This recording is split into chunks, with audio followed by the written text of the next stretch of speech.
ભરૂચ જિલ્લાના વાગરા તાલુકામાં આવેલા સાયખા જીઆઈડીસી વિસ્તારમાં ભીષણ આગની ઘટના સામે આવી છે.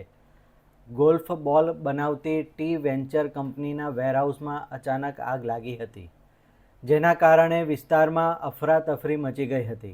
આગ લાગવાની જાણ થતાં જ તાત્કાલિક ફાયર બ્રિગેડને જાણ કરવામાં આવી હતી. ઘટના સ્થળે 3 ફાયર ટેન્ડર પહોંચી ગયા હતા અને આગ પર કાબૂ મેળવવા માટે તાત્કાલિક કામગીરી હાથ ધરવામાં આવી હતી. ફાયર ટીમના ભારે જહેમતભર્યા પ્રયાસોથી આગને વધુ ફેલાતી અટકાવવામાં સફળતા મળી હતી. આગ લાગવાનું ચોક્કસ કારણ હજુ સુધી જાણી શકાયું નથી. સદનસીબે આ ઘટનામાં કોઈ જાનહાનિ નોંધાઈ નથી. જો કે વેરહાઉસમાં રાખેલ સામાનને મોટું નુકસાન થયું હોવાનું માનવામાં આવે છે. સ્થાનિક પ્રશાસન દ્વારા ઘટનાની તપાસ શરૂ કરવામાં આવી છે અને આગ લાગવાના કારણોને લઈને વધુ વિગતો મેળવવાના પ્રયાસો ચાલી રહ્યા છે.